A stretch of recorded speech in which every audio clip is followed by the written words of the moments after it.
notícia de 12 confirmados no território lá, no Tumucumaque, região isolada, e essa doença chegou lá levado pelos próprios membros do Estado. Nesse caso, a gente está falando da presença de militares, né? O processo da troca de militares tem levado essa situação. É muito concreto em relação a tem um pelotão de fronteira lá. Pilotão de fronteiras, né? Onde uma região que não tem estrutura, é uma região isolada, e a gente vivencia isso. É a mesma situação que a gente tem acompanhado hoje com muita preocupação em relação ao Vale do Javari, né? Hoje já há confirmado, nos dados de ontem, também 12 confirmados na região. E a notícia é de que houve equipes de saúde que entraram dentro do território, né, nas comunidades lá do Canamari, onde há 4 positivos dentro do território indígena, né? Como é que é assim, né? Então, a doença está dentro disso, e era toda a nossa preocupação que tínhamos em relação à preservação, os cuidados, né? E quem que está levando isso, né, para dentro dos próprios territórios são os próprios responsáveis, né, por fazer a saúde indígena nesse caso, né? Valéria, você me permite, só para o internauta ter uma noção do que você está dizendo no caso do Vale do Javari, é a região onde tem mais povos indígenas isolados do país, ou seja, é gravíssimo isso, são povos que estão em isolamento voluntário e têm baixíssima defesa imunológica, estão muito vulneráveis, então chegar nessas regiões é algo muito grave mesmo.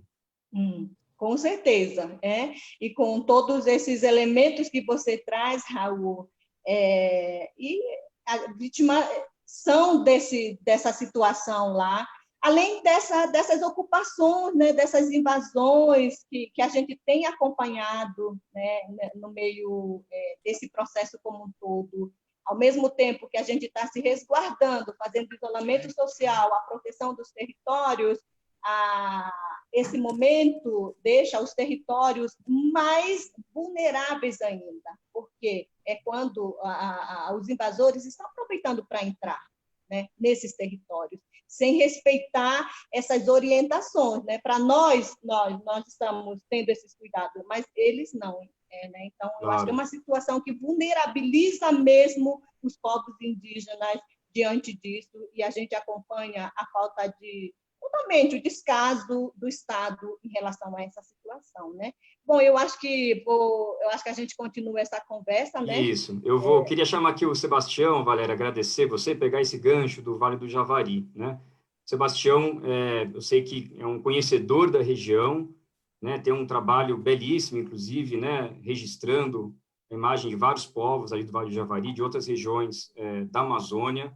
Então, Sebastião, seja bem-vindo. Eu queria que você falasse um pouco como é que você, né, que é um profundo conhecedor da Amazônia brasileira, dos povos indígenas, mas também é um profundo conhecedor da sociedade internacional, da comunidade internacional, né, circula pelo mundo, como você tem visto a situação no país hoje, em relação aos povos indígenas, se quiser comentar um pouco também do caso do Vale do Javari, e, sobretudo, como que a comunidade internacional tem visto, né, a situação aqui. Você puxou, há pouco tempo atrás, uma manifestação de personalidades de várias regiões preocupados com a situação. Eu queria que você pudesse falar um pouco mais disso, repercutir aqui. Bem-vindo. Obrigado. Um prazer, Valéria, tudo bem? Raul. Eu acabo de passar praticamente 7 anos na Amazônia. Eu fiz um trabalho com várias comunidades indígenas. Valéria, eu estive lá na sua terra. Eu fiz muitas fotografias aéreas da Amazônia e você vem das regiões mais bonitas do Brasil. O Tumucumaque é uma região fantástica. Sobrevoei várias das suas aldeias fotografando. Eu fiz um trabalho com comunidades indígenas, trabalhei com 12 comunidades indígenas diretamente, com a comunidade vizinha de vocês, que são os Zoé, e trabalhei com várias comunidades em vários outros estados do Amazonas. Fiz muitas fotografias do meio físico, dos rios, naveguei muito, aluguei barcos e viajei semanas em rios do Amazonas, fotografando as árvores, as águas, as nuvens. e fiz muitas missões com o Exército me levou nas aeronaves deles, nas missões, e me permitiu ir fotografando. Então, eu fiz um apanhado geral da Amazônia. Eu tive muito perto dessas comunidades. Como você falou, Raul, eu trabalhei muito no Vale do Javari, e estou com uma preocupação imensa com o Vale do Javari. No Vale do Javari, eu trabalhei com a comunidade indígena que tinha sido recém-contactada. Eu tive em 2017 com os Corubo. Os Corubo, o último grupo de contactados do Corubo tinha sido em 2015. Quando eu vim em 2017, tinha menos de 2 anos que eles tinham sido feito o contato. E ainda existe a maioria da comunidade Corubo são isolados. E hoje existe a Univaja, que é a Organização de Indígenas do Vale do Javari, ela está extremamente preocupada com a invasão dos territórios indígenas no Vale do Javari, inclusive com grupos de garimpeiros muito próximos dos isolados Corubo do Vale do Javari. Eu acho que eu não tenho muito o que falar, porque a Valéria já resumiu bem a situação. Está havendo um desmonte, uma destruição, uma desestruturação das instituições brasileiras, né? Na cultura, na saúde, na arte, no meio ambiente e nas comunidades indígenas. Olha, houve um esforço imenso já do governo anterior na desestruturação dos filtros de penetração no território indígena, que foi o corte do orçamento da FUNAI. Então, a FUNAI é uma instituição fabulosa. A FUNAI ela ajudou a construir a história recente do Brasil. Por que a história recente do Brasil? Porque o ecossistema amazônico ele representa a metade do Brasil. A metade são 4.200.000 quilômetros quadrados do ecossistema amazônico. Eu não estou falando da Amazônia legal, que é maior do que isso, mas o ecossistema amazônico ele representa 50% do território nacional. Então, a FUNAI ela teve um papel fabuloso. A FUNAI foi uma instituição realmente feita, organizada, para a proteção das comunidades indígenas. Ela atuou como uma instituição de proteção das comunidades indígenas. Ela teve antropólogos incríveis na direção dela, indianistas incríveis na direção dela. Mas, infelizmente, no governo atual, nós temos um delegado de polícia que é o presidente da FUNAI. Isso é um afronto às comunidades indígenas, é um afronto à sociedade brasileira, não é? Hoje nós temos uma instituição chamada FUNAI que ela não opera em prol das comunidades indígenas, é uma instituição de proteção do agronegócio brasileiro. Então, com o desmonte desses filtros de penetração no território indígena, hoje fica fácil penetrar no território indígena. Com o desmonte da proteção dos parques, dos grandes parques nacionais da Amazônia, porque nós temos quase 26% do território amazônico, que são territórios indígenas, como você disse, Raul, protegidos por lei. A Constituição brasileira protege esses territórios e nós não estamos protegendo. Nós estamos desonrando a nossa Constituição. E nós temos em torno de 27,5% do território amazônico que são parques nacionais, são áreas de preservação, são entidades que pertencem à União, que pertencem a nós todos brasileiros e que são unidades protegidas por lei, que o ICMBio, que era responsável por isso, o IBAMA, que foi um dos grandes criadores desses espaços, e o IBAMA também foi desmontado. Então, nós assistimos, com a chegada do presidente Bolsonaro no poder, uma desestruturação do ecossistema amazônico, das comunidades indígenas, e hoje facilitou a invasão, a penetração. Então, quando a Valéria fala dos casos de Covid chegando, o caso de Covid está chegando pelos vários agentes que vêm na Amazonas, que trabalham hoje pela falta do nosso departamento de saúde, que não é regido por um técnico de saúde, hoje ele é regido por um militar, que os militares são fantásticos na Organização de Defesa do Território Nacional, mas eles não foram feitos para ser ministros da saúde. Nós precisamos de um quadro de saúde especializado para ser um ministro de saúde, para entender de saúde, não é? Então, hoje, nós não temos uma verdadeira proteção dessas comunidades indígenas. Olha... Você tem visto isso, Sebastião? Hein? Visão internacional, isso está claro fora do país? Como que... Está muito claro. Olha, hoje está havendo uma repercussão graças às organizações indígenas, como a COIAB e outras, que estão levando a um sistema de informação planetário sobre o que está acontecendo com as comunidades indígenas no Brasil. A gente pode falar, sim, a Valéria falou há pouco, e a gente pode falar, sim, de genocídio, porque é do conhecimento das autoridades brasileiras, as autoridades médicas, as autoridades políticas, as autoridades do executivo, do legislativo, do judiciário, de que essas comunidades não têm proteção imunológica contra doenças vindas de fora. A gente sabe muito bem, os cientistas hoje sabem que na época da descoberta do Brasil, o território amazônico era ocupado por entre 4 e 5 milhões de indígenas. Hoje, o número de indígenas vivendo na área rural da Amazônia é um pouco mais de 300 mil. E esses indígenas desapareceram todos por enfermidade de contato. Então, é sabido que eles não têm a defesa imunológica. E nós, não defendendo essas comunidades, nós estamos permitindo que elas sejam invadidas no momento atual por pessoas de fora, por estrangeiros às comunidades, por garimpeiros, por madeireiros, por seitas religiosas que estão penetrando nesse território e estão levando o Covid a uma profundidade, o Covid-19 uma grande profundidade dentro das comunidades. Então, nós temos um risco de extinção. E nas comunidades internacionais, nos países do mundo, hoje estão altamente informados e está começando a haver uma corrente de reação planetária de defesa das comunidades indígenas da Amazônia, principalmente da Amazônia brasileira. Então, você lembra que o ano passado, no mês de julho, agosto, houve uma reação internacional incrível sobre os incêndios na Amazônia. Esse ano começa a ver sobre a proteção das comunidades indígenas, sobre o descaso do governo brasileiro em direção às comunidades indígenas.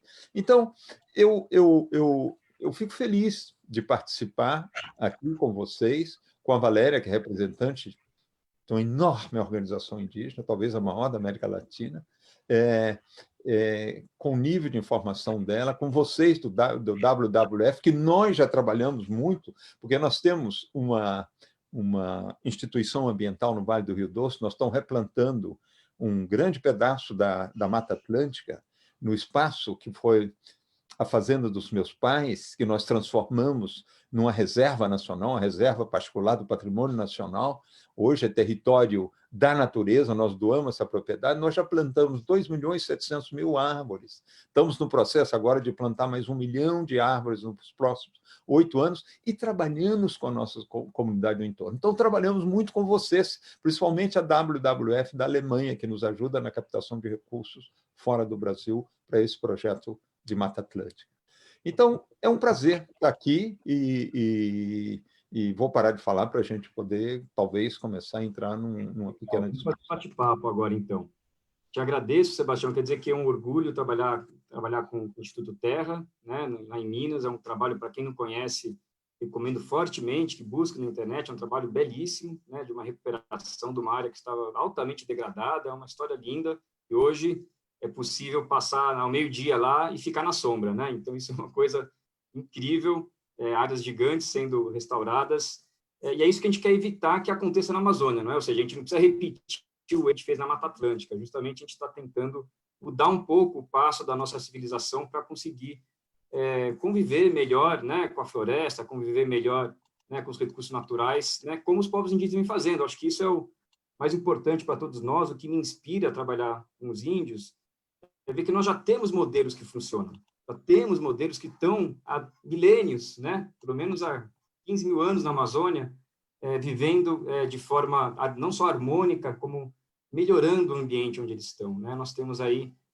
várias florestas hoje, pesquisa mostrando que são florestas, inclusive, plantadas pelas pessoas, né? Plantadas pelos índios, são florestas antropogênicas, ou seja, não são destruidores, mas essa forma de lidar com a floresta é uma forma que melhora. Eu queria chamar a Valéria um pouquinho. Valéria, eu queria que você falasse um pouco o que a COIAB vem fazendo atualmente para fazer uma resposta, para dar uma resposta à Covid. Eu sei que a COIAB tem um trabalho grande, né, junto às comunidades indígenas, sobretudo diante dessa situação que o Sebastião colocou, e você colocou muito bem também, de que o Estado brasileiro vem atuando de forma quase que negligente, né, em relação à saúde como um todo, a essa pandemia como um todo, e nas terras indígenas, nas aldeias indígenas, não tem sido diferente. Eu sei que a COIAB vem trabalhando para tentar minimizar esse impacto e tudo mais. Eu queria falar um pouco o que vocês vêm fazendo e, sobretudo, como que nós e como que os internautas que estão nos seguindo podem ajudar. Certo, pois é. A gente, logo que começou a registrar os primeiros casos, para nós foi muito forte, né? A gente sentiu já essa falta de compromisso com a vida mesmo. Ela realmente foi colocada. A Covid trouxe isso para a gente muito forte, né? Então, a gente teve que assumir esse processo já, de uma ação dentro da COIAB. Construímos o plano, dialogando com as nossas organizações que fazem parte da rede, construímos essa proposição das ações de forma articulada para atender às necessidades. Nesse primeiro momento, a importância da manutenção do isolamento social, né, nos territórios. A gente trabalhou muito essa parte com a informação, né, fazendo a tradução das informações para as línguas indígenas, né? Então, foi o primeiro passo.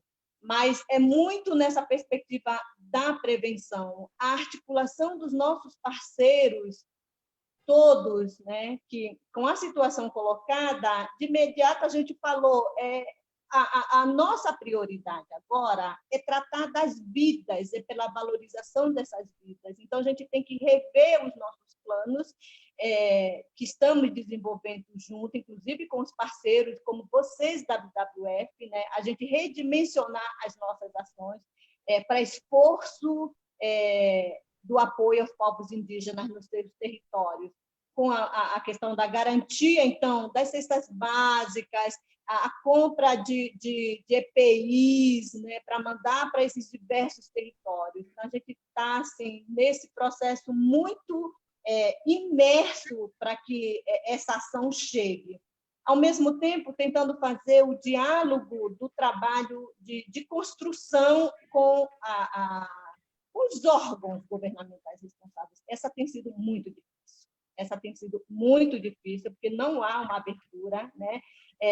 E a gente, como movimento indígena, como COIAB, como a PIB, a gente não é reconhecido como essa organização. Do contrário, ainda é deslegitimado, né? Há um processo também de desconstrução em relação à nossa forma de organização, às nossas organizações, né? No meio dessa pandemia, a gente ainda tem que, antes disso, lidar com isso, mas ela é muito presente. Então, a gente vê a falta de diálogo, né? Não há um processo de construção de uma perspectiva de diálogo, não existe isso com o Estado hoje, né? Então, a gente está fazendo o nosso trabalho, porque somos indígenas, fazemos parte desses territórios. Ninguém pode dizer para a gente que a gente não pode fazer. Estamos aí nesse trabalho imenso para tentar ajudar os nossos parentes e a preservar essas vidas dos nossos territórios, né? Ao mesmo tempo que a gente agora, né, a gente começa a ver que a questão da preservação, dos cuidados, da prevenção, essa fase parece que passou. Nós hoje, na Amazônia, estamos necessitando de atendimento. De atendimento. Nossos parentes estão morrendo. Essa doença chegou nos territórios, assim, né? E a gente não tem... quando a CESAI falava que ela fala que ela é responsável pela manutenção, a realização do trabalho dentro dos territórios indígenas, quando a doença agora está lá vitimando vários povos indígenas dentro dos seus territórios. Alto Rio Negro, já morreram mais pelos nossos dados aqui no Alto Rio Negro, nós já temos um óbito só um momentinho, registrado nos nossos dados de 12, só no Alto Rio Negro, né? Fora mais de 100 infectados, né? Quais são as ações que estão sendo realizadas dentro do território? As ações que estão sendo realizadas lá é com muita pressão, inclusive da nossa organização de base, que é a FOIRN, para colocar, para juntar, né? De dizer quais são os caminhos, né? Coisa que a gente não está conseguindo fazer em relação a todo esse processo com os distritos sanitários, né? Que virou um espaço para gente burocrático. Mexeu, é só papel. É porque está na normativa tal, está né? É o que a gente tem visto acompanhado. E os cuidados mesmo. Está chegando. Os nossos parentes, as nossas lideranças estão morrendo na região dos Mundurucus, muito forte agora, né? Nos territórios Caiapó, no território do Xicrim, no oeste do Pará, a gente, Suruí, nossa, a gente, assim, é desesperador a gente acompanhar isso e ver que não houve um planejamento, que não houve um direcionamento de ações, né? E aí é nesse sentido que a gente fala, é um desafio para a gente, porque nesse momento a gente precisa cuidar dos nossos parentes, né? E o que a gente está pensando, tentando fazer agora? Que as estruturas de atendimento emergenciais elas sejam montadas dentro dos territórios indígenas, coisa que a FOIRN está conseguindo fazer no Alto Rio Negro, na parceria com todo mundo. Das organizações indígenas lá do Rio Negro, né, Valéria? Para os internautas aqui. Isso, as organizações indígenas conduzidas pela FOIRN, Federação das Organizações Indígenas, né? Então, a gente está tentando fazer isso pela FOIAB em todos os territórios, né? E aí, talvez, dialogar com Sebastião Salgado, nesse momento de dizer, assim, nas fronteiras, né? O Exército poderia ser um grande parceiro, nesse sentido, da gente cuidar os indígenas que estão sendo infectados. A gente não quer que o nosso povo saia dos territórios para morrer nas cidades, né? Porque há uma outra preocupação em relação a isso, que é morrer e os nossos entes queridos não voltarem para os territórios. É uma coisa assim, impensável. Isso é um sofrimento profundo que vários povos indígenas estão trazendo, né? Os nossos idosos falecidos e ficando lá, as nossas memórias indo embora e não tendo nem direito de voltar, é uma coisa assim que nos faz realmente sofrer nesse processo que a gente está vivendo, né? Então, o cuidado ela tem que ser desde sempre, desde o começo. Nós não podemos deixar que o nosso povo chegue, sejam levadas para as cidades só para morrer. Aí não adianta, né? Que fique nos seus territórios, né? Esse é o momento do desafio que a gente está vivendo, nesse momento que eu queria compartilhar com vocês, assim, de dizer, também nos ajudem nesse sentido, né? Os diálogos que vocês têm, na medida do possível, colocando essas questões da importância de construir esses espaços de tratamento desde já. Eu queria aproveitar, Valéria, então, que você deu a deixa aí, chamar o Sebastião. Ele, né, citou que ele viajou à Amazônia com a ajuda do Exército. O Exército é uma instituição muito importante na Amazônia, tem seus pelotões de fronteira, né, que também presta serviços sociais, né, para quem mora no entorno. Então, eu queria saber, Sebastião, primeira pergunta, você está em contato com o pessoal do Vale do Javari, que a gente citou aqui? Você sabe como é que está a situação lá? Né? E o que você entende que poderia ser o papel do Exército agora, nesse momento, como a Valéria está colocando, de que estamos precisando de cuidados intensivos já em alguns lugares, dado que a doença já chegou onde não deveria chegar? Olha, eu acho que a gente tem que tomar em consideração as instituições. O Exército é uma instituição de um país. O Exército não é uma instituição independente. ele depende de uma estrutura nacional. O Exército não pode atuar sem um mandato. Ele não tem o direito de atuar sem um mandato, assim reza a Constituição. Então, o Exército Brasileiro é a instituição que opera na Amazônia da maneira mais ampla. É maior que todas as instituições praticamente juntas. Ele tem uma abrangência da Amazônia, ele conhece a Amazônia, ele tem uma presença. São os batalhões de fronteira. É claro que um país tem que proteger a sua soberania, ele exerce essa função. Hoje existem problemas gravíssimos na Amazônia. Você já viu, antes do coronavírus, as violências nas prisões de Manaus, as violências que estão acontecendo hoje no mundo um pouco marginal, que apareceu de uma hora para outra em Rio Branco, em Cruzeiro do Sul, em Tabatinga. É que, com o fim da guerrilha na Colômbia, uma parte da guerrilha se instalou bem próximo à fronteira do Brasil, principalmente na Venezuela. E hoje a produção de droga é uma produção incrível.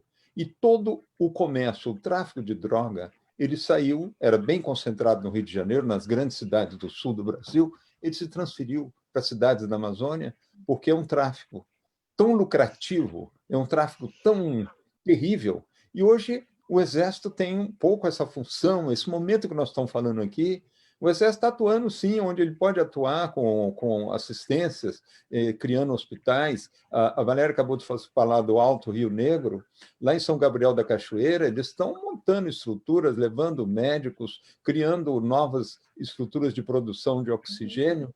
Eles estão agindo, mas eles precisavam de agir mais. E, para agir mais, eles têm que ter o mandato do governo. Eles têm que ter uma liberação de fundos, tem que ter uma liberação de verbas. Essas verbas são federais. Infelizmente, o problema não é o do Exército. O problema é do governo federal, que não permite. Olha, eu tive trabalhando no território Yanomami em 2018, e naquele momento o Exército Brasileiro estava tirando milhares de garimpeiros do território Yanomami. Ele esvaziou, ele retirou. E hoje, o incentivo do governo atual, eles voltaram. E o Exército não tem esse mandato, essa missão de esvaziar, porque ele não pode ir lá sozinho por ele retirar. É ilegal se ele fizer isso. Então, essas coisas a gente tem que compreender. Eles fazem, dentro do sistema de saúde dele, eles têm... Olha, realmente, eu tive, nesses anos todos que eu trabalhei na Amazônia, eu tive uma aproximação muito grande com eles, porque eu tive acesso a territórios da Amazônia que ninguém nunca teve. Quando você vê umas fotografias aéreas da Amazônia, são regiões planas, é um grande planície verde coberta de árvores, com um rio que serpenteia no meio. Essa é a visão que a gente tem da Amazônia. A Amazônia, como o território da Valéria, é composto de montanhas maravilhosas. Nós temos mais montanhas na Amazônia do que os Alpes aqui na Europa, mas nós não conhecemos essas montanhas, porque para você ter acesso lá, o acesso é muito difícil. E o Exército tem cantonamento de fronteira próximo nessas regiões, e eu pude fotografar, eu pude me deslocar nessas regiões. Então, o Brasil tem grandes instituições. Olha, a FUNAI, uma grande instituição. A FUNAI está passando por um momento, não é, negativo, mas nós não podemos negar a FUNAI. Nós temos que ver as instituições numa projeção histórica. E a projeção histórica da FUNAI, ela foi colossal, ela será colossal. Nós estamos passando um momento, esse momento eu tenho certeza que é temporário. Nós temos o IBAMA. O IBAMA é uma instituição colossal. Nós conseguimos transformar 27% do bioma amazônico em território protegido por lei. Hoje, esse governo está incentivando a destruição de parte desse território, mas é uma instituição colossal, não é? E quando a gente fala do Exército, o Exército é uma dessas instituições. Você sabia que, do ponto de vista da saúde, o Brasil tem uma instituição fantástica, que é o SUS.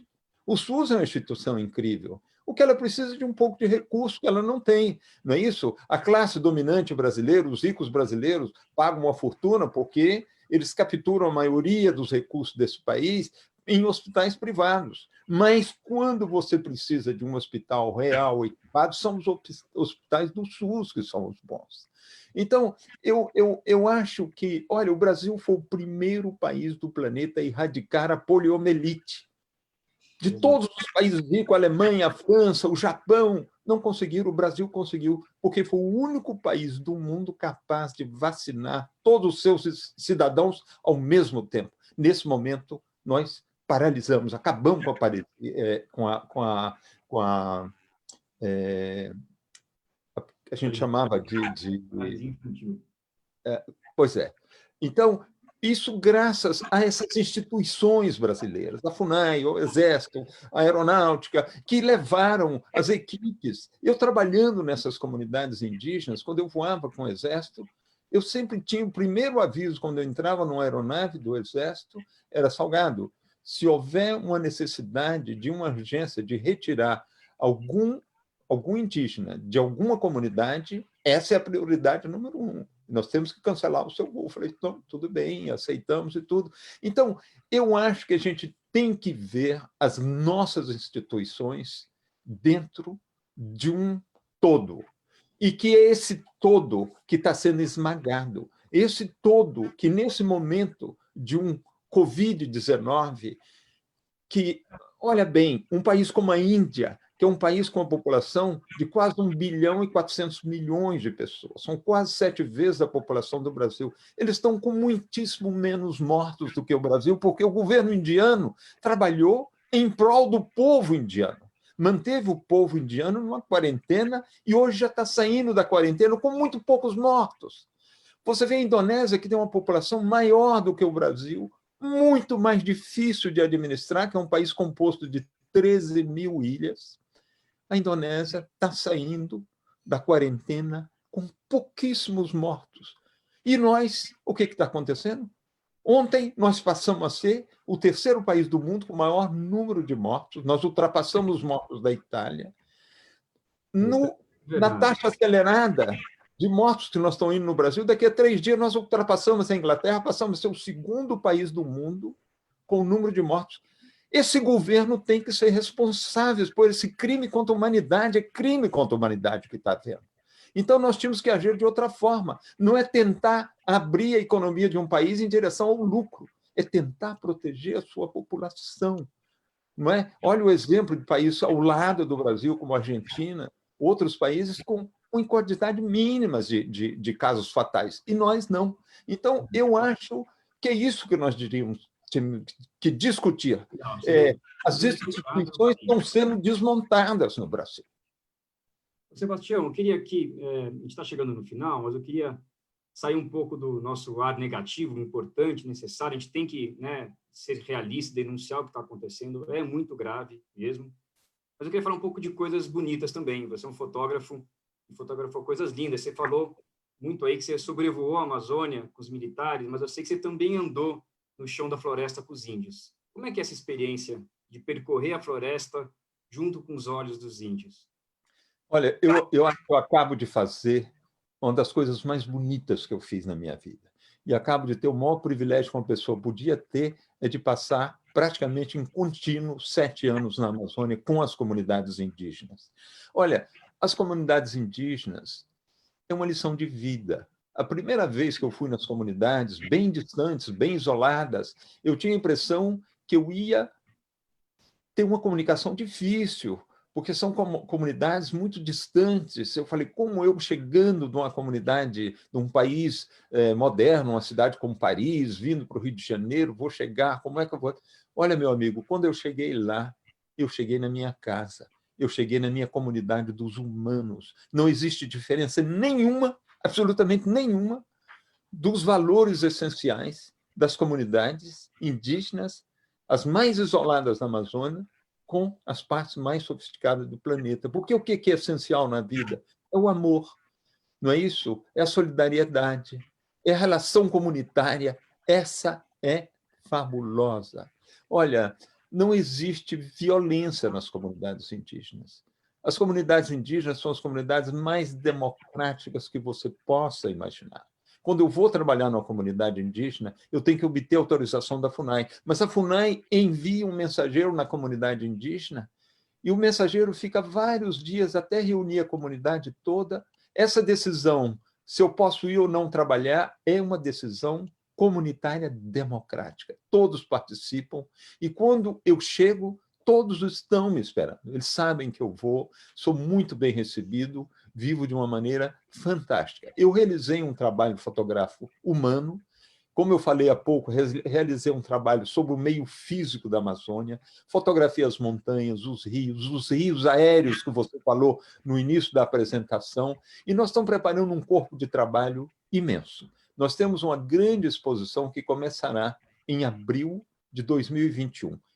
Simultaneamente, nós vamos abrir uma exposição em Paris, em São Paulo, no Sesc em São Paulo, no Rio de Janeiro, no Museu da Manhã, e em Roma, no Maxi, e no Museu de Ciências de Londres. Nós temos 5 exposições abrindo praticamente simultaneamente, que nós queremos criar uma informação nova da Amazônia.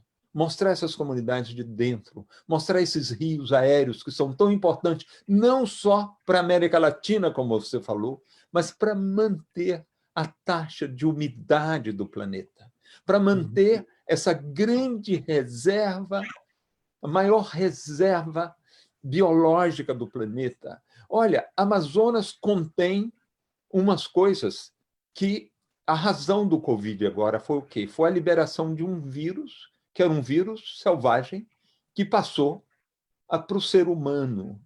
A Amazonas contém, dentro do seu ecossistema, que a maioria ainda é um ecossistema protegido, totalmente protegido, ela contém uma quantidade incrível de vírus que, com a destruição do ecossistema, eles podem começar a ser liberados. E eu te garanto, se tiver 3 vírus como o Codiv que circular ao mesmo tempo, é o fim da espécie humana. Nós desapareceremos. Então, a proteção desse ecossistema é muito importante e a proteção dessas comunidades indígenas. As comunidades indígenas é o início. Eles representam o início da humanidade, eles são a nossa pré-história. Eles existem, a nossa pré-história existe no momento presente. Ela está dentro da floresta amazônica. Quando você sobrevoa o território dos Tiriós, não é? E você vê aquelas comunidades, elas não estão a horas de isolamento, elas estão a dias, às vezes semanas de isolamento. Você descer o Paru de Oeste para você chegar no Amazonas, você chegar da casa da Valéria até o Amazonas, são semanas de viagem. São descidas, atravessar a cachoeira, pegar a canoa na mão, descer, passar para o outro lado e continuar. Então, olha, é tão bonito, é tão fantástico, que a gente quer, com esse conjunto de fotografias, provocar uma discussão. Levar a Amazônia para o mundo inteiro para ver se juntos, nós do planeta inteiro, nós protegeremos esse ecossistema e protegeremos essas comunidades indígenas, que é talvez a maior riqueza cultural do mundo, é o conjunto das comunidades indígenas da Amazônia. Com certeza.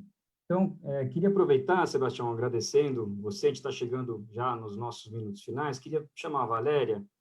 Valéria, eu queria que primeiro você dissesse para a gente como é que estão seus parentes lá, né, nas comunidades, se eles estão bem. E eu queria também que você falasse um pouco sobre como que você vê o futuro da Amazônia, dado esse quadro que a gente está falando aqui, e o Sebastião acho que colocou muito bem. Estamos vivendo momentos muito duros, mas eu tenho certeza que são momentos passageiros. Tenho certeza que nós, enquanto sociedade brasileira e mundial, vamos conseguir superar. Como que você enxerga que é essa superação, Valéria? Como que você vê o futuro do Brasil e o futuro do Brasil pelos olhos dos índios?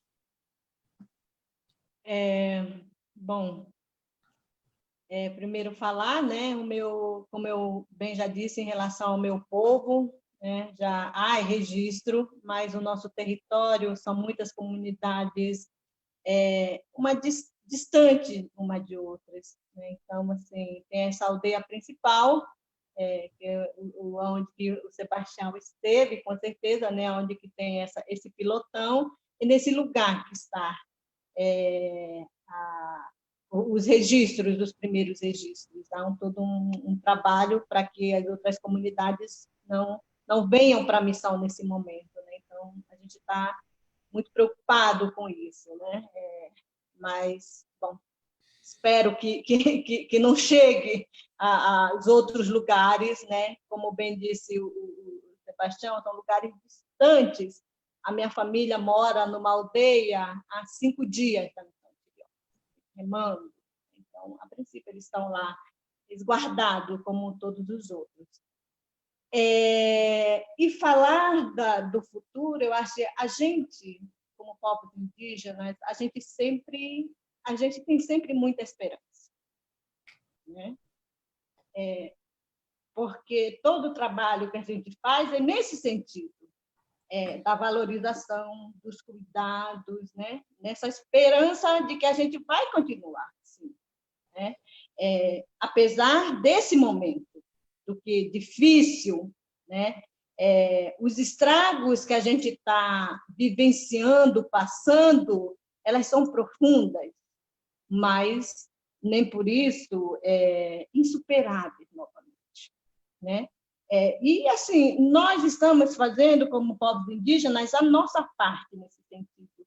E aí eu convido quem nos assiste também nesse sentido de se somar com a gente, né? Se a gente quer que Amazônia a gente quer, depende da atuação de cada um deles, né? Porque se a gente quer se a gente não quer uma Amazônia para o nosso futuro, para os nossos filhos, para os nossos netos, para os nossos bisnetos, a gente vai continuar do jeito que a gente está hoje, permitindo que a exploração a qualquer custo avance, né? Mas, se não, eu acho que todos nós temos o papel também de cobrar nossas autoridades. Como a gente falou, o território indígena, bem disse o Raul, é um território dos povos indígenas do usufruto exclusivo, mas é um bem da União, é um bem da sociedade brasileira, né? O bioma Amazonas é um bem da humanidade, do mundo, ela faz bem para todos nós. Então, a responsabilidade de cuidar é nesse sentido de todos nós. Aí eu digo, inclusive, puxando a questão para dizer assim, eu, às vezes, sinto falta do manifesto das empresas, nesse sentido, né? Que são partes importantes nesse processo, mas eles são tão ausentes, né? E, assim, a fala do nosso ministro do Meio Ambiente demonstrou muito isso. Eu creio que não é o que as empresas querem, mas a sua não fala, o seu não manifesto, parece que permite nos entender que eles estão concordando com esse processo da destruição do nosso meio ambiente, dos nossos sistemas, né? Isso, a responsabilidade de manter para frente é de todos nós, mais ou menos, né? Nesse sentido que eu reforço essa ideia. E nós estamos juntos, precisamos do apoio de vocês, né? Nós estamos cuidando dos territórios, e os nossos apoios se somar a essa luta, nessa preservação, né? É o que eu posso dizer assim para vocês. Nós somos o povo que há mais de 500 anos estamos nesse processo sempre, né? Querem nos acabar, mas a gente se reinventa, resiste e continuamos e continuaremos. É a resistência, Valéria. Olha, te agradeço muito pela participação aqui. Você é uma liderança super importante, nós nos conhecemos já há alguns anos, mulher, indígena, ativista, intelectual indígena também. Quer dizer que estamos, de fato, todos juntos nesse momento, um momento difícil para o Brasil como um todo, para os índios em específico, e nós somos solidários. Sabemos que o futuro do país passa pelo futuro da Amazônia e passa pelo futuro, né, dos povos indígenas. Então, queria que desse suas palavras de despedida, vou passar depois para o Sebastião. E queria lembrar aqui, caso você não faça, né, para os internautas, que a COIAB está fazendo uma campanha também de arrecadação de fundos para ajudar, né, os índios nas aldeias, os índios nas cidades também, acho que isso é importante dizer. Tem vários índios que ficaram presos nas cidades em função da quarentena, sem condições de sobreviver, foram fazer um tratamento médico, fazer alguma coisa na cidade e não conseguiram voltar, e a COIAB tem dado um apoio, né, para essas famílias, algumas vezes são famílias inteiras que se deslocam para a cidade, e que, então, é uma forma prática, né, do internauta ajudar, entrar lá no site da COIAB, busca, né, na internet, tem uma campanha, recomendo fortemente que possam ajudar. Então, são palavras finais. Valéria, por favor.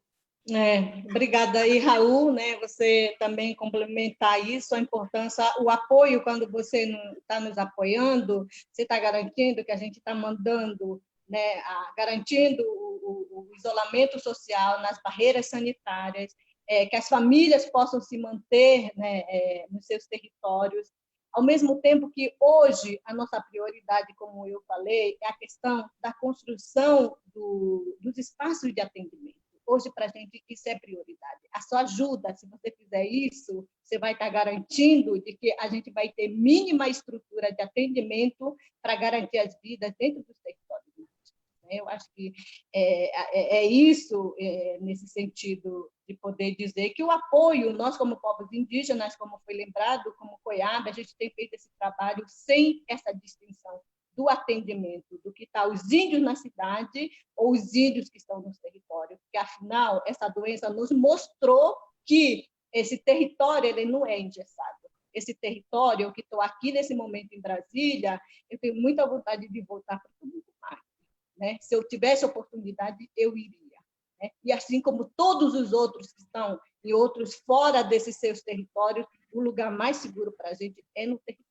Então, são essas as situações que a gente está enfrentando. Muitíssimo obrigado, mais uma vez, pela oportunidade de estar aqui, né, de compartilhar um pouco o que a gente tem feito e o nosso sofrimento também, e dizer assim, nós estamos juntos e contamos, sim, com o apoio de todos. Obrigada aí, mais uma vez. Obrigado, Valéria.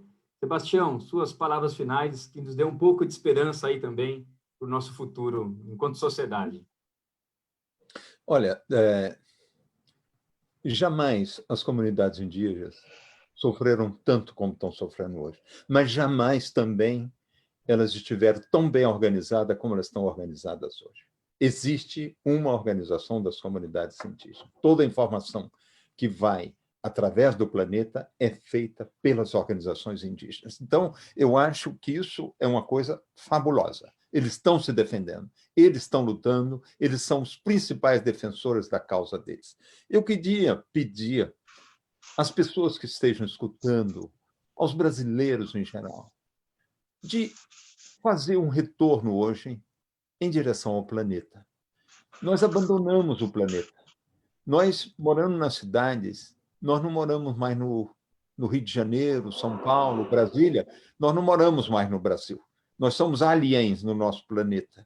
Quem mora em Paris não mora na França. Quem mora em Pequim não mora na China. Então, eu acho que a gente tinha que aproveitar esse drama que a humanidade está vivendo para voltar ao nosso planeta, para respeitar o nosso planeta. O que nós estamos sofrendo hoje com o Covid é uma resposta do planeta ao nosso desrespeito a ele. Eu queria pedir muito aos brasileiros para se voltarem às comunidades indígenas. A origem primeira do Brasil, da nossa raça, se a gente pode dizer que existe uma raça brasileira, ela originou nas comunidades indígenas. Quando os portugueses chegaram no Brasil em 1500, só chegaram homens. As primeiras mulheres portuguesas chegaram em 1555, 55 anos depois. Chegaram 5 mulheres portuguesas. Os portugueses já tinham centenas de milhares de filhos com mulheres indígenas e portuguesas. A base do Brasil é indígena. Se você pergunta à maioria dos brasileiros qual é a sua origem, ele vai te dizer, eu acho que eu sou de origem italiana, que eu sou de origem alemã, de origem portuguesa, não tem um só que fala que é de origem indígena. Nós somos todos, sem exceção no Brasil, de origem indígena. Então, nós teríamos que voltar às nossas comunidades. Nós tínhamos que respeitar. Como você bem falou, a Valéria bem falou, os territórios indígenas da Amazônia são os melhores protegidos da Amazônia. Eles são melhores protegidos que os parques nacionais da Amazônia. Então, os índios são guardiões de um grande território da União. São territórios de todos nós brasileiros que os indígenas tomam conta. É a maior riqueza que o Brasil tem. Nós teríamos que voltar a essas comunidades, respeitá-las, protegê-las, você entende? E conviver com elas com o maior orgulho de viver com elas. Eu acho que essas minhas palavras. Bom, então, muito obrigado pelo seu conhecimento, suas histórias, Valéria também. Estamos chegando ao final aqui, então obrigado não só de vocês, mas de todos os internautas. Eu espero que vocês tenham gostado. Para saber mais sobre o WWF Brasil, você pode visitar o nosso site, www.org.br, ou seguir a gente aqui no Facebook, no Instagram, no Twitter e no LinkedIn, nas redes sociais. Então, é isso. Uma boa tarde para vocês. Muito obrigado novamente e até logo. Até logo. Obrigado. Até.